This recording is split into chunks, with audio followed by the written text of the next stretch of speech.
Hello, hello, and welcome to Parkalot's very first live webinar. Today, we will talk about making your company car park smooth and its management easy and stress-free. My name is Natalia Styrnol. I'm the marketing specialist at Parkalot IO, and today I have the pleasure of being this webinar's host. I promise you then that in around half an hour, you'll leave with fresh inspiration and ideas on how to make your parking lot management processes smoother and frustration-free. I'm introducing you to our amazing host and my great colleague, Kornel Tomicki, who is today's speaker, and he will share his best expertise on parking management with you today based on years of his expertise and experience helping companies around the world make their operations easier. I want to encourage everybody to share any questions you might have in the comments below. I will be collecting them throughout the webinar, and so Cornel can answer them at the end of this live session. So now I'm leaving you with our expert. Cornel, the floor is yours. Thank you so much, Natalia, for making this possible. Also, welcome everybody who joined us. And it is a great pleasure to conduct the first ever LinkedIn Live webinar for you. As Natalia mentioned, I will share today 6 easy tips to fix your company car park. Most of them you can apply immediately. So without further ado, let's delve into it. And the overview of this webinar is as follows. We will introduce with the most typical car park management scenarios. There are 3 of them. Then challenges. Then I will provide you with some solutions. And in the end, we'll have a short Q&A session and also a proposal for your move. And we'll tell you what to do with those tips further. So in terms of introduction, the most typical scenarios are first come, first served, spreadsheet management, and a communicator. Usually, first come, first served is no rules at all. So basically, employees are told that here is our parking lot, you can park there, and this is all of the management done. Sometimes it can work, and I will also tell you in what cases it can be a good approach. Then we have spreadsheet management. It also has its own pros and cons. And then communicator management, such as Slack or WhatsApp group or Teams chat. So in terms of the first one, first come, first served, today we will operate on one example when we have 20 spaces and 30 employees. Because when we have 20 spaces and 20 employees, first come, first serve can be a good approach because the number of parking spaces equals the number of employees. It also could work if you are working hybrid environment. Even though there is a slight shortage of spaces, it can work, but 100% sure am I, and I'm speaking about hundreds of companies where I implemented a Parkalot solution. If you're working on site 5 days straight from the office, 20 spaces and 30 employees, it won't work. So if you are currently struggling with first come, first served approach, you have more employees than these spaces, you are in the right place. Then we have, of course, this is the same numbers at the first glance, but with on-site work, it won't work, this first come, first served approach. In terms of spreadsheet, it's a more advanced way of management the parking space. Usually we have an ownership, so people or whole teams with spaces pre-allocated and the rest of employees based on first come, first serve. So basically whoever is first on the parking lot, they have the space granted. If you're late, there is no parking space for you at all. And then we have the challenges in terms of spreadsheet management.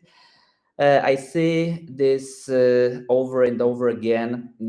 Updating is the biggest obstacle, and it really doesn't matter if the access to the spreadsheet is made only for the office managers or facilities managers, or if everybody have access to the Excel spreadsheet.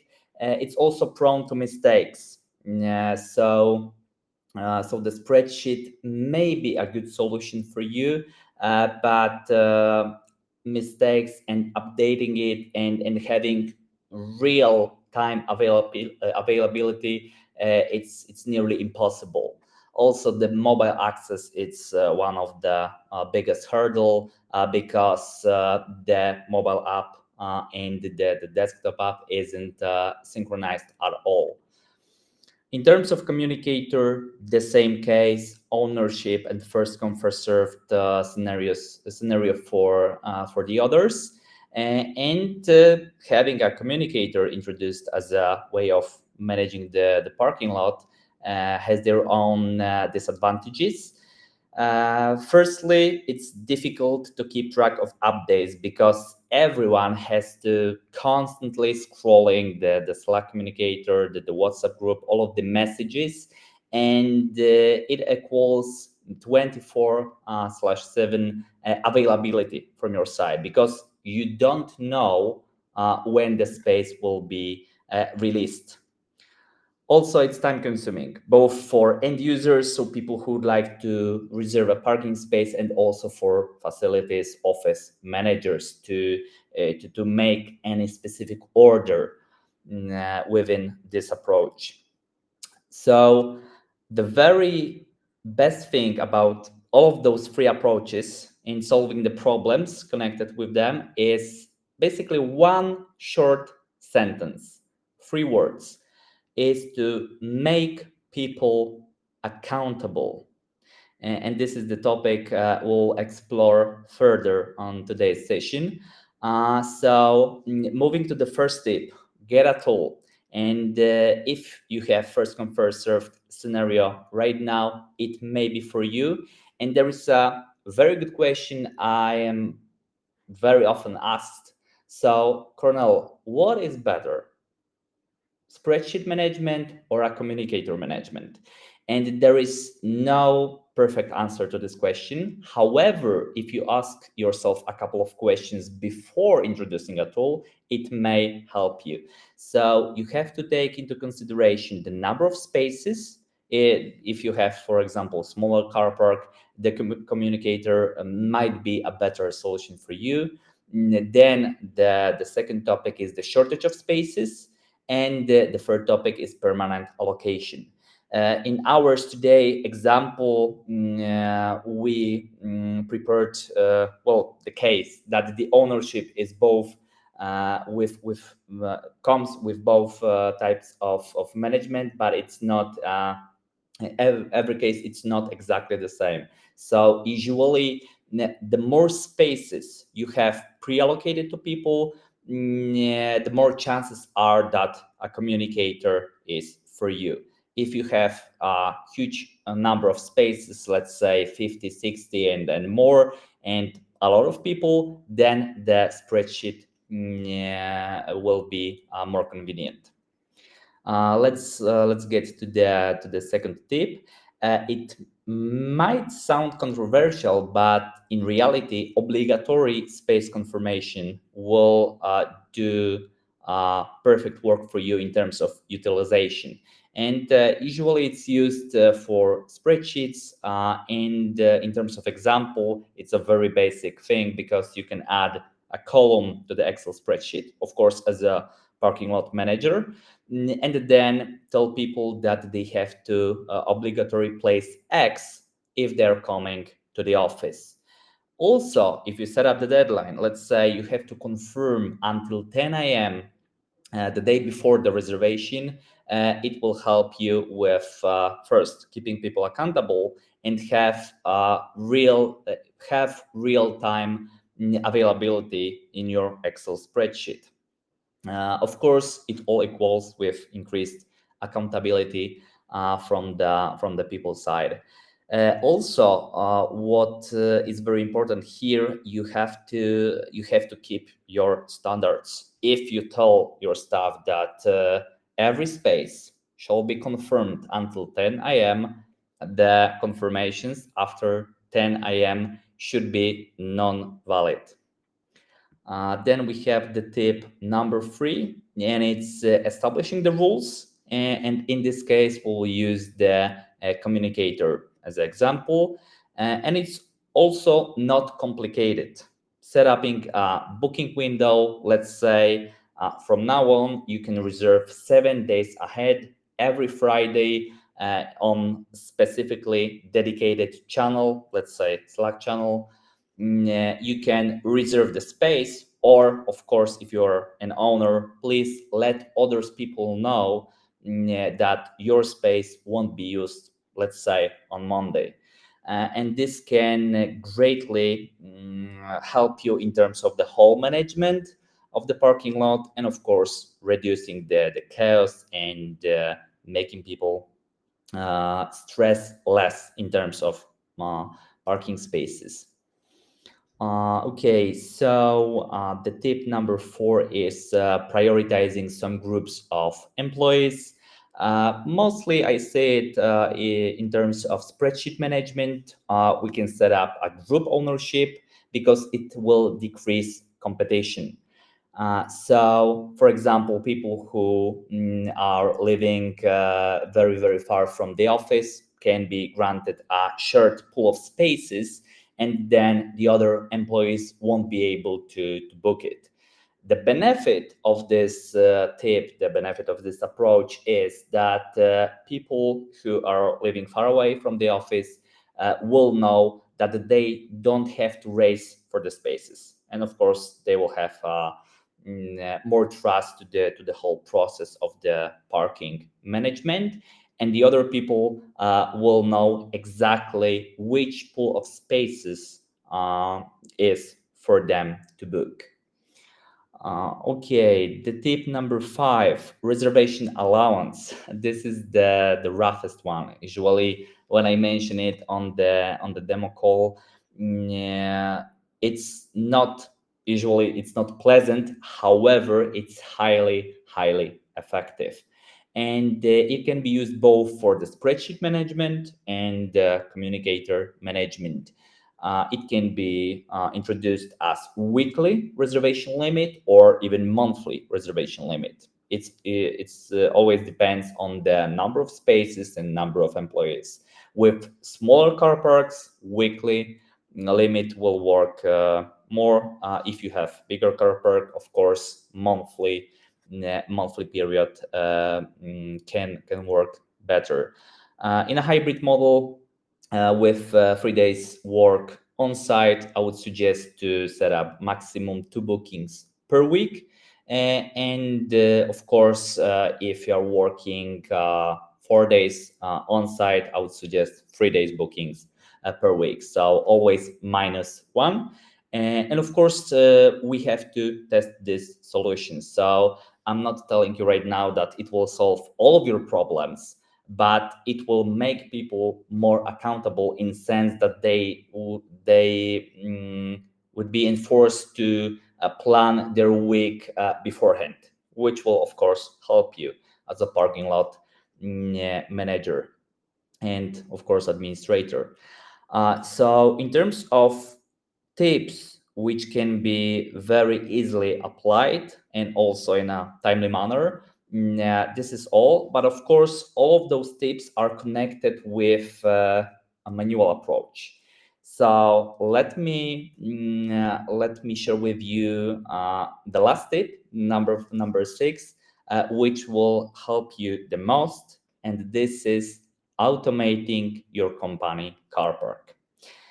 And it can be applied to anywhere.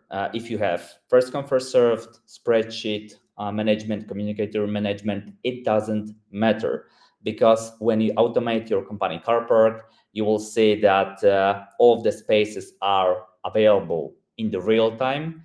It's time saving, it's easy to use, and every single employee knows how does it work. There is no manual management. So both sides, employees and parking administrators, win in this case.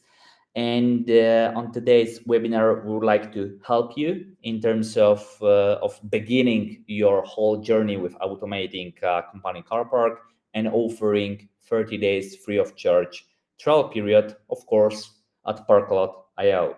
So you will receive 30 days for free with our guidance for account setup. We will book a call and speak about your specific situation. Of course, all of the features are unlocked. It doesn't matter if you have 10 parking spaces or 100 parking spaces. You will receive a personal account manager, and there is some probability that it will be me. So I will take care of your situation personally. And the last thing is no credit card required. So you can test it for 30 days, see if it's for you, and then if it wouldn't fulfill your expectations, then we won't ask you any questions. So this was all that I prepared for you today. So we can begin the Q&A session. And of course, you can open your trial account here by scanning QR code. So thank you very much for your attentions, and I'll answer your questions now. Thank you so much, Cornel, for sharing your expertise and all those amazing tips.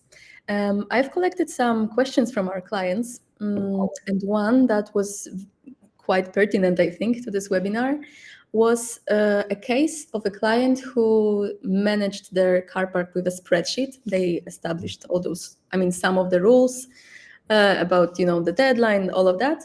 But unfortunately, the employees wouldn't really, not all of them, but some of them wouldn't really Can't comply. hear you, Natalia. So please check once again. Sorry. Okay, now I can hear. Some people wouldn't comply to the spreadsheet, placing reservations there. So what would be your suggestion in that case if there is already a system in place but people decide or forget about it simply, and they just don't use it, don't use the tool? Okay. So the real question here is if they forget about it on purpose or it's really by mistake. Because if they forget about it on purpose, then I have to tell you that there is no system that will force the whole company to use it, right? This is the most important thing. Of course, we can encourage people and to show them that it's easy to use it this way. You will have more parking spaces granted, let's say, in the month period. But the real case here is speaking with people, and of course giving them arguments why the system is in place. Because from my perspective, employees often think that the system is introduced to somehow limit their ability to reserve parking spaces, their freedom. So this is a very tough job to do from the administrator of parking lot, to encourage people to use the system, but show benefits that it's for them, not to control or limit them. I hope it answers the questions. I wonder also, if you would introduce some punishment, for example, for people who, hear all those arguments but still decide that it's not for them. This is a very controversial topic. No, I wouldn't introduce any punishment for them because it can make the whole situation worse. But what I would do is, in terms of accountability, if everybody's agreed that, okay, from now on we are having the system for parking lot management, you have to stick to it. So I will revert to the example I gave today about the obligatory confirmation. If we communicated clearly and even repeated it a couple of times that confirmation should be done until 10 a.m., we have to be clear that confirmations made after 10 a.m. won't be valid. So you don't have a parking space for this day, and it should be obvious both for parking lot administrators and of course the staff, the rest of the staff. So the communication here and establishing clear rules is key, I understand. Yes, and also emphasizing it a couple of times Mm-hmm. because Right. from what I see, administrators of the parking lots sometimes communicate, for example, the rule only once, and 6 months later they are astonished why people aren't following it. So it has to be a part of the whole culture of the organization. And that's the hard part, I imagine. Yes, this is hard. This is hard, but it's worth trying to make it this way. Mm-hmm. So we also ran a poll recently on our LinkedIn page about various parking management methods, Mhm. and many people picked the option that they use no method at all for their parking management. Um, what benefits do you see of sticking to that approach in the long term? Mhm. It's a very tricky question, to be honest, because if you have a very small number of spaces, let's say 2 spaces or 3 spaces, I don't think you need a car park management system in place. For example, especially since you have those 2 or 3 spaces for 5 people or 6 people, or you're working 5 days from home. I mean, the whole environment is remote first. The second benefit is if it's a really small company and you as a CEO or a member of the board, for example, do not plan to grow your headcount in the next 6 months, 12 months, etc. Also, there is another argument not to introducing an app, which could be which could confuse some people. But of course, if you're aiming for making your staff, your employees' life easier, I think that the car park management system should be in place, especially if the company has new employees. The shortage of spaces is huge. For example, classic scenario: 20 spaces for 50 employees. So in this case, the app is a must. Mm-hmm. Of course, if we want to avoid chaos and of course complaining and of course stress. So, since you've already mentioned the app, I also want to circle back to this Mhm. because this the tip number 6 with the automated solution as an ultimate solution to many potential problems. That's obviously us as working with clients who introduce and decide to go for it. Have a lot of experience regarding this, but I wonder, in your particular case, what was the fastest Parkalot implementation you've ever assisted in your career? Oh, great question. Less than 24 hours, but the whole flow of communication with the company, I can't mention this company due to NDA, of course, but the flow was fantastic. So basically, after the first meeting we had, I sent a summary email, what we need to implement the rules, etc., etc., prepare the whole system. They replied after 1 hour with all of the materials, parking map, the user base, the rules they would like to apply. And of course, the next few hours I spent on configuring it, and then it was ready. But it's a very rare the case here. Usually it takes about 1 or 2 weeks to fully Mhm, implement it. Of course, we are giving 30 days just in case, but usually it's 7 to 14 days to implement it. mhm. So this means that once the decision is made and all the, well, yeah, and when all the decision makers were already talked to properly, then Mhm. this change can be done very, very quickly. Exactly. That they were very well prepared. So this was their biggest advantage. Mhm. All right, Cornel. This is the end of questions that Mhm. I've collected. So I believe this is the time to end our session for today. But before we do that, I want to encourage all our viewers to visit our website, give us a nice follow on LinkedIn so you can see our updates from Parkalot.io and how you can see how the app evolves. In case of any troubles, drop us a line at admin@parkalot.io. Cornel or another colleague will be there to assist you. Exactly. So that's all, I think. Thank you so much, Cornel. Thank you also to all our viewers who've been with us today. I hope everybody is going to leave inspired and full of new ideas. And obviously, you can always come back to as I mentioned, to our website or our email. Just drop us a line. We are always there to assist you. Cornel, once again, thank you for sharing your expertise and answering all those questions. Some of them were quite tricky, I admit, but you. Yeah, this is the point. It's not a easy task to do in terms of the whole parking lot management. So I did my best to help you and use only proved tips which work. And of course, from my perspective, thank you very much, Natalia, for making this happen, preparing the whole environment. I highly appreciate it. Also for our viewers, I hope you will utilize at least one tip from today's webinar, and hope to see you soon. Thank you. Bye bye and have a great day. Bye.